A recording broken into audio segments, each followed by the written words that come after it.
이번에 주제는 학부모와의 상담 시 네. 속지 말아야 할. 선생님 솔직하게 말해주세요. 우리 아이가 이상한가요? 선생님들이 진실을 말하기가 어려운 구조인 것 같아요. 사람들의 시선이 굉장히 정확합니다. 그래서 그 값진 정보를 냉철하게 받아가지고는 학부모님들이 되게 신뢰해야 된다. 왜냐면 웬만하면 학부모님들보다 선생님들이 단체 생활 속에 자기 아이의 문제, 좋은 점 이런 것들을 너무 잘 알고 계세요.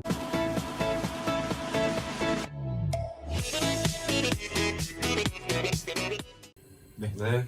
안녕하세요. 안녕하세요. 네, 오늘 또 교사담, 학부모와의 상담. 네. 이번에 주제는 학부모와의 상담 시 네. 속지 말아야 할. 근데 속지 말아야 할이라고 했는데 좀 약간 주의해야 할 어떤 학부모 멘트를 우리가 한번 좀 알아보면 좋지 않을까라는 생각에서 좀 주제를 준비해 왔습니다. 그치, 그러면 학부모 입장에서 봤을 때는 교사 입장에서 학부모가 말하는 걸 고지고대로 믿지 마라. 뭐 그렇게도 해석이 될 수 있겠죠. 음. 저희가 2023년에 굉장히 다사다난했잖아요. 그렇지. 뭐 어떤 서희초 사건도 있고, 그렇죠. 학교 현장에서 좀 이제 힘든 어떤 시간이 좀 이제 있었는데 이제 대부분 아마 겨울방학 하셨을 것 같아요. 이제 대부분 또 이제 쉼의 시간을 가지실 텐데 이제 또 3월 되면 또 신학기 시작을 하잖아요. 그때 이제 뭐 여러 신규 선생님도 있고 아니면 지금 뭐 경력이 많으신 선생님도 계시겠지만 우리가 학부모 상담할 때 어떤 주의해야 할 몇 가지 좀 공감되는 학부모들의 멘트를 가지고 좀 이야기도 나눠보고 이런 것들을 좀 어떻게 해결하기 위한 어떤 제도적인 차원에서 방안은 뭐가 있을지 교수님과 네. 이야기를 나눠보면 좋을 것 같습니다. 일단은 좀 제가 오늘 좀 베스트로 뽑은 5개는 제가 개인적으로 뽑은 거니까요. 내가 하지 말고 친구라고. 아 그럴까요? 또 제가 아닌 또 친구가 친구와 같이 협의를 했어요. 친구와 같이 협의를 했고요. 베스트 한 5를 뽑았는데 이건 어디까지나 주관적인 거니까 선생님들마다 다 다를 수 있습니다. 맞습니다. 일단 첫 번째는 이걸로 얘기를 했습니다. 선생님 솔직하게 말해주세요. 우리 아이가 이상한가요? 요건데 어떻게 이게 이런 말 들어보신 적 있어요? 당연히 들어봤죠. 저는 학부모로서는 근데 이상한가요? 라고 물어보기 좀 어려울 것 같은데 어쨌든 그런 부모님들이 있구나. 일단은 요런 멘트가 나오기 전에 그게 나와요. 일단 문제 상황 때문에 엄마한테 전화하는 경우에서 엄마가 이렇게 얘기하거든요. 선생님 솔직하게 한번 이야기해 주세요. 우리 애가 이상해요? 네, 절대 솔직할 수 없는. 그럼 그때 솔직해야 되나요? 이때 솔직하게 얘기하면 이제 싸움이 나는 거죠. 이제 선생님이 우리 아이에 대해서 편견을 가지고 계시다. 그냥 답이 정해져 있는 거예요 이게. 그러다 보니까 솔직하게 말하기가 굉장히 어려운 거예요. 트롤리 쉽진 스피킹 않죠. 그런 거 있잖아요. 네. 솔직하게 속지 말아야 되네. 이것도 그렇고 맞네. 그래서 그때 막 너무 솔직하게 얘기하기보다 저는 애둘러서 좀 표현을 했던 것 같아요. 굉장히 애둘러서. 어떻게 애들려서? 우리 아이가 평소에 교제 생활 굉장히 잘하죠, 어머님. 저도 아이를 너무 좋게 생각하고 있고요. 근데 다만 요번에 좀 약간 좀 운이 없어서 이런 일이 좀 연로가 된 것 같습니다. 이렇게 얘기를 네, 하는데. 괜찮죠? 네, 뭐 그렇죠. 네. 그런 얘기를 듣고 싶은 거 아니에요? 그렇죠. 그러면. 네네. 그러면 또 부모가 또 뭔가 가정에서 뭔가 계산을 위한 노력을 좀 덜 할 것 같은데. 평소에 문제 있는 애는 아니다라는 얘기가 듣고 싶은 그렇죠. 거겠죠? 그다음에 두 번째는 요런 거 이제 좀 주의를 해야 되는 것 같아요. 우리 애가 작년엔 안 그랬는데 올해 유독 힘들어요. 근데 요런 이야기는 일단 엄마 얘기는 잠깐 킵해두고 작년 선생님한테 물어보는 게 제일 빠른 것 같아요. 근데 보통 한 10 중에 8, 9은 작년에도 그 작년에도 힘들었었어요. 그 작년에. 그러니까 내가 잘못해서 힘든 게 아니고 우리 반이 이상해서 힘든 게 아니고 원래 힘들어했다. 근데 열에 한 명 정도는 올해 진짜 힘든 애들도 있긴 한 것 같아요. 근데 뭐 사춘기가 찾아올 수도 있고. 그런 애들은 진짜 이제 케어해주고 그럴 수 있긴 상담해주고 해야 되죠. 이런 애들은. 근데 한 번은 그대로 믿지 말고 그렇죠. 혹은 뭐 그대로 받아들이기보다는 정말 오래 힘든 건지 2년에도 네. 힘든 건지 봐야 된다. 이런 경우는 좀 검증이 좀 필요한 것 같습니다. 그다음에 또 세 번째는 이거 정말 참 힘든데 상담 주간 때 이래요. 저희 아이가 부모님 말은 안 듣는데 선생님 말은 참 잘 들어요. 선생님 제발 좀 저희 아이한테 PC방, 노래방, 핸드폰 게임 좀 줄이라고 좀 말 좀 해주세요. 이렇게 얘기하거든요.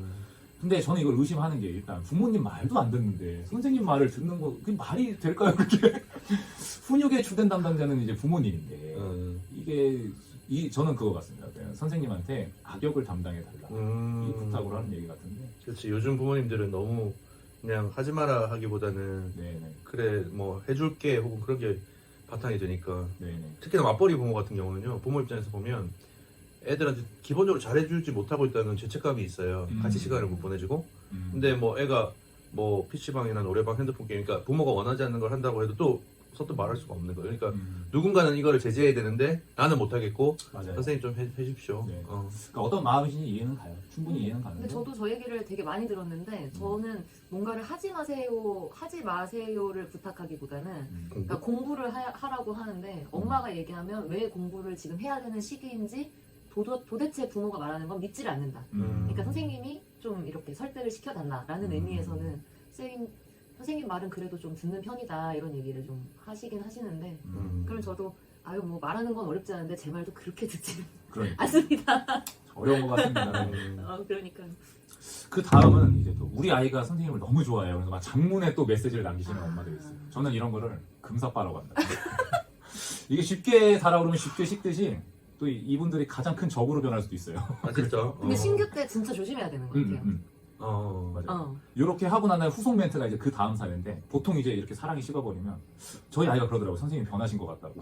이렇게 멘트를 후속으로 치세요. 사랑이 식어버리면. 그러니까 우리 애를 특별히 더 잘 봐달라는 그런 것도 있는 거. 그런 것도 있는 것 같고요. 모르겠는데 이게 거짓으로 하는 말이라고는 생각하지 않는데 3, 4월에는 우리 애가 선생님을 너무 맞아요. 좋아해요 이렇게 시작했다가 뭐 한 7, 8월쯤 되면 선생님 어떻게 우리 애한테 그러실 수 있어요? 뭐 약간 이렇게 변해하신다는 거죠 금방. 그러니까 주의해야 되는 것 같아요. 이게 너무 막 이렇게 학부모님의 말 한마디에 일희일비하지 않는 게 좀 필요한 것 같다는 생각을 좀 해봤습니다. 그래서 좀 저는 이제 사례 5개 요거를 제 친구와 함께 이야기해서 뽑아봤는데 선생님들마다 사례는 다 다르실 것 같아요. 근데 저는 요거와 관련돼 가지고 좀 얘기를 해보고 싶은 게 굉장히 선생님들이 진실을 말하기가 어려운 구조인 것 같아요. 우리가 병원에 가면 뭐 병명 확실하게 진단을 해줘야 되는 거잖아요. 그렇게 하고 하는데 학교에서는 그게 또 굉장히 어렵고 우리가 또 저번에 뉴스를 봤는데 MZ세대가 뭐 생기부를 떼고 감동받았다고 선생님이 이렇게 진짜 좋은 말 따뜻한 말 졸업하고 나서 네. 본 거야. 자존감을 네. 올려주는데 도움이 된다. 그래서 저는 그거 보면 살짝 좀 비웃음이 났었어요. 야, 이거는 뭐 아예 그냥 아이에 대해서 어떤 객관적인 사실이나 이런 걸 쓰지를 못하게끔 하는 구조인데 지금. 그래서 좀 진실을 말하기 좀 어려운 구조 속에서 좀 교사가 어떤 학부모님들의 어떤 대화나 이런 것들이 좀 어렵지 않을까 생각을 해봤는데 교수님께서는 또 어떻게 생각하세요? 네, 뭐 학부모 입장이기도 하고 교육학을 연구하는 사람 입장에서는 우선은 이게 우리가 진단이 제일 중요하다고 하거든요. 애가 어떤 건가. 그러니까 애가 기본적으로 다 잘하고 우리 애는 문제 없을 거라는 생각을 좀 기본적으로 버리는 게 좋습니다. 그러니까 좀 학교를 다닐 때 그런 좀 안 좋은 점들이나 이런 것들이 드러나서 오히려 수정되는 게 좋을 것 같거든요. 근데 학부모님들도 생각해 보시면 집에서도 보내지만 집에서 보낼 때 학부모님들하고 그렇게 소통하고 교류하고 같이 늘 있는 건 아니면 학교에서 있는 시간이 되게 중요하고 교사들의 시선이 굉장히 정확합니다. 그래서 그 값진 정보를 냉철하게 받아가지고 집에서도 그 부모님께서 교사들의 말을 듣고 같이 협업하고 조응해서 애를 좋은 애로 만들어야 되는 거잖아요. 그러니까 그러려면 저도 이제 학부모 상담 가서도 우리 애가 집에서 우선 이렇게 제가 봤을 때 마음에 들지 않는 행동들을 구체적으로 얘기하고 학교에서도 똑같이 그러는지 그리고 제가 우리 애가 그런 걸 알고 있으니까 정확하게 말씀을 해주셔야 제가 선생님을 돕고 선생님 저를 도와줄 수 있다. 이런 얘기를 했거든요. 그럴 때 실질적으로 많은 도움이 되는 얘기를 해줘서 우리 애가 뭐 학업적으로는 어떤 부분이 좀 보완됐으면 좋겠고 친구들하고 사귀는 것도 어떤 부분을 좀 나서서 했으면 좋겠고 하면서 제가 되게 도움을 많이 받았어요. 그래서 저는 선생님들이 하는 말들을 일단은 학부모님들이 되게 신뢰해야 된다. 왜냐면 웬만하면 학부모님들보다 선생님들이 단체 생활 속에 자기 아이의 문제, 좋은 점 이런 것들을 너무 잘 알고 계세요. 그리고 학부모님들도 교사가 돼보면 알겠지만 여러 명의 아이 중에 특별한 이유가 없는데 이 아이만 편애하고 이럴 수가 없어요. 그러니까 우리 애가 하는 행동에 대해서 뭔가 과장하거나 축소해서 얘기할 수가 없거든요. 그러니까 그거를 잘 수용할 수 있는 그런 신뢰관계가 되게 중요한 것 같아요. 왜냐하면 결과적으로 우리 아이를 위해서. 네. 선생님 믿으셔야 되고 선생님도 사실 그렇습니다. 나쁜 말 아이에 대한 나쁜 말 학부모한테 하기 힘드니까 학부모님들이 조금 더 구체적으로 우리 애가 좀 다듬었으면 좋겠다는 거, 네, 더 잘하는 거 있으면 더 키워주고 칭찬해줬으면 좋겠다는 거 이렇게 균형적으로 물어보시고 균형적으로 정보를 얻으셔야 될 것 같습니다. 그게 곧 애를 위한 길이기 때문에 네네. 저는 그렇게 생각합니다. 네. 아까 교수님께서 그 말씀해 주신 게 굉장히 좀 이렇게 와닿았어요. 처음에 이제 부모님이 알고 계신 아이의 모습을 먼저 좀 오픈해서 얘기해 네네. 주시고 이렇게 좀 솔직하게 좀 서로 오픈된 상황에서 얘기를 하면은 좀 더 어떤 아이의 성장을 좀 도울 수 있는 진지한 얘기가 되지 않을까 생각을 해봤습니다. 근데 네. 이런 거 제가 좀 준비해 봤는데 요게 뭐 이런 뭐 민원이나 아니면 상담할 때 나올 수 있는 그런 이야기들인데 이런 이야기를 들으면은 교사들이 또 굉장히 막 흔들려요. 아, 내가 교육을 잘못하고 있나, 나의 교육 철학은 좀 잘못되지 않았나, 나의 방법은 잘못되지 않았나 이런 생각을 해보는데 저는 선생님들한테 들려주고 싶은 게 이제 서정주의 국화 옆에서라는 시가 있잖아요. 안송이 국화꽃을 피우게 뭐 봄부터 서쪽 서면 이렇게 울었나 보다 이렇게 하는데 선생님이 잘못됐다라기보다 선생님이 잘하고 계시고 잘하셨고 잘하고 계시고 하니까 본인에 대해서 너무 흔들리지 말고 동료 교사와 충분한 어떤 소통을 통해서 선생님이 잘하고 계신 거를 꾸준히 좀 이어나가는 어떤 지속성, 네네. 향상성을 좀 길러 나가셨으면 좋겠습니다. 네, 학부모님들은 교사를 믿으셔야 되고 교사는 또 스스로를 맞습니다. 믿어야 되고 동료 교사 되게 중요한 것 같고요. 특히 신규나 초임 교사들이 학부모 상담을 되게 두려워하잖아요. 네네. 그래서 옆에 있는 다른 조금 뭐라고 할까 경력이 있으신 분들이 그런 어려움들 사례들 이런 것들 많이 말해주고 그렇게 하면 더 좋아질 것 같습니다. 네. 네네. 그리고 저희 댓글창에도 달려주시면 네. 선배 교사들이 네. 아 이런 상담을, 학부모님의 어떤 멘트, 뭐 상담신 아니면 뭐 민원 그런 시. 것들은 네. 얼마든지 도움 드릴 수 있으니까요. 네. 네네. 기본적으로 학부모님들 저도 학부모라서 계속 얘기하지만 교사들을 믿어줘야 됩니다. 믿으면 믿는 만큼 더 잘하실 거고요. 그다음에 정확한 정보를 주실 겁니다. 어디 가서 구할 수 없는 학원에서는 절대 구할 수 없는 그런 아이에 대한 세세한 정보를 잘 얻을 수 있도록 이렇게 우리 아이에 대한 싫은 소리가 꼭 이 아이를 싫어해서 그러는 게 아니고 그리고 교사가 편협해서 그런 게 아니고 교사가 정말 이 아이를 위하는 마음으로 부모 마음으로 하기 때문에 그걸 뭐 다시 한번 강조하고 싶네요. 네. 아무쪼록 2024년 이제 나중에 또 3월에 또 시작이 새롭게 하실 텐데 모든 선생님들 그리고 학부모님들, 화이팅 학생들 하시고. 네, 모두 다 행복한 2024년이 됐으면 좋겠습니다.